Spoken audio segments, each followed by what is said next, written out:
Today's story is about a guy named Rashid. He's the kind of man you'd pass on the street and never think twice about. Quiet, steady, keeps to himself. The type who fixes things instead of talking about them. You'd think a guy like that would have a peaceful life in his later years, but instead, his own daughter tried to have him declared mentally unfit just to take his house. Yeah, and what happened next is why I had to share this. So yeah, I'm Rashid. I'm 63 years old, retired civil contractor. Spent most of my life building other people's houses, and eventually, I built my own. Not some fancy mansion or anything. Just a solid, double-story house on a decent piece of land on the outskirts of the city. Back then, the area wasn't worth much. Dust roads, empty plots, stray dogs. But I saw potential. Took me almost 12 years to fully finish that place. Brick by brick. I supervised every inch of it myself.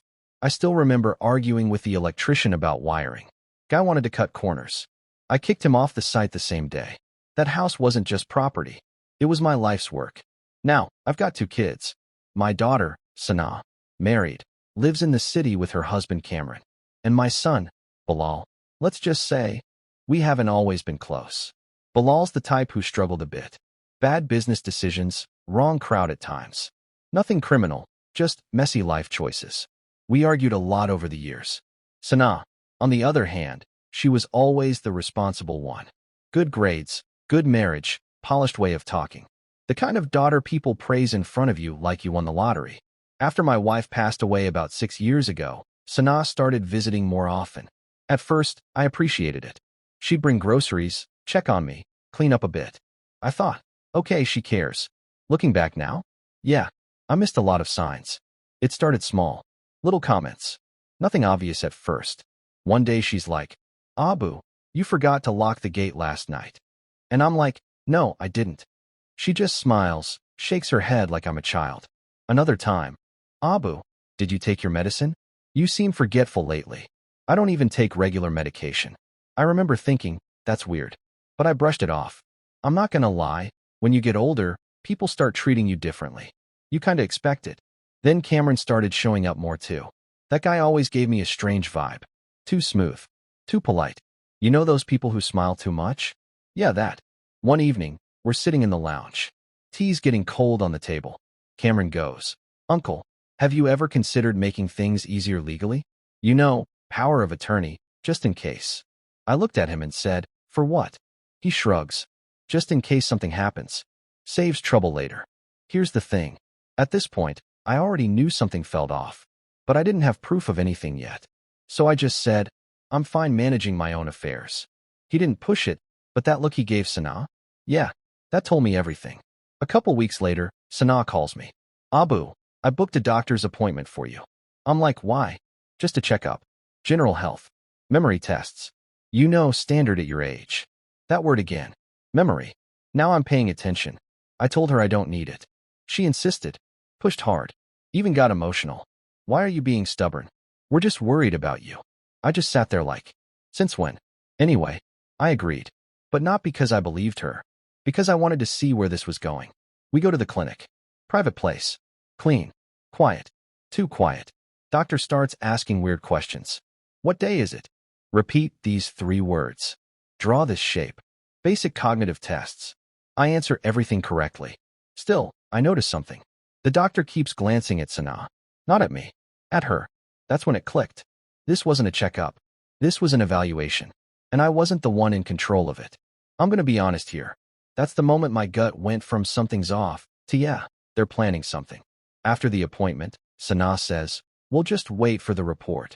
Report? What report? Now I'm fully alert. A few days later, I overhear something I wasn't supposed to. They thought I was asleep. Sana and Cameron were in the kitchen. Cameron goes, if the doctor signs it, we move forward immediately. Sana lowers her voice. And the property? He replies, we'll transfer authority first. Then sell quickly before anything changes. I felt my chest tighten. Not out of sadness. Out of anger. This wasn't concern. This was a plan. A clean, calculated plan to take my house. I confronted Sana the next morning. Didn't yell. Didn't lose control. Just looked her in the eye and said, what are you planning? She froze. For a second, I saw it. Guilt. Then it disappeared. She goes, Abu, what do you mean?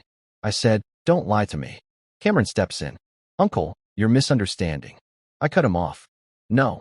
You think I'm stupid? Silence. Then Sanaa says something I'll never forget. We're just trying to protect what's ours. Ours. Not yours. Not yours, Abu. Ours. That word hit harder than anything. I just nodded. Walked out of the room. Didn't argue. Didn't shout. Because at that point, I already knew what I was going to do. That same evening, Bilal showed up. Unannounced. Which was rare. We hadn't talked properly in months. He looked uneasy. Like he didn't want to be there. He sits down and goes, Abu, I need to tell you something. Turns out, he'd overheard Sanaa and Cameron too.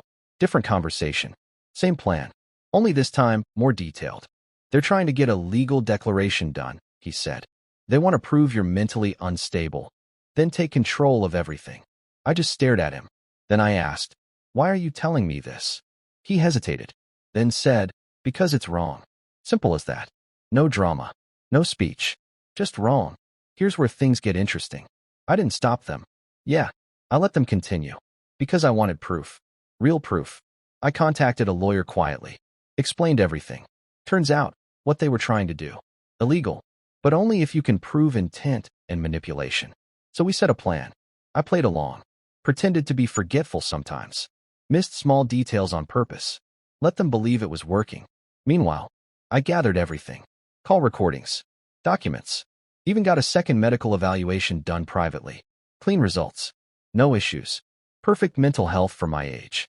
Then came the invitation. Sanaa calls me. Abu, we're planning a small birthday gathering for you this weekend. I almost laughed. Birthday? After all this. But I said yes. Because I knew. That was going to be the day.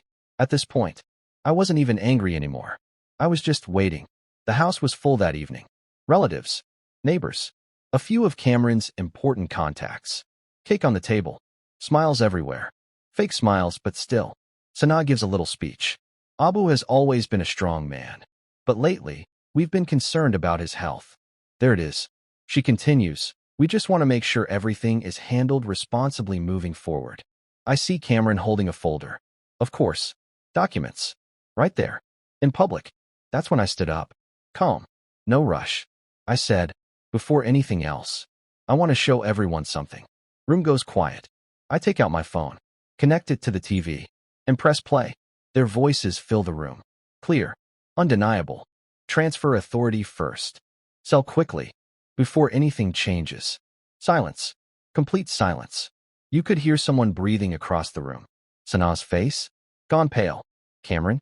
Didn't even know where to look. Then I pulled out the second medical report, placed it on the table, and said, I'm not unfit. But you two just proved something else. No shouting. No drama. Just facts. Here's the thing. I didn't throw them out that night. I didn't call the police either. Not immediately. Because sometimes, losing face in front of everyone, that hits harder than any legal action. But make no mistake. What they tried to do, it's not over. Legal process is already in motion. And this time, they're not the ones in control. I'm not gonna lie. You spend your whole life building something. You expect strangers to come after it. Not your own blood. But I guess, that's the part nobody warns you about.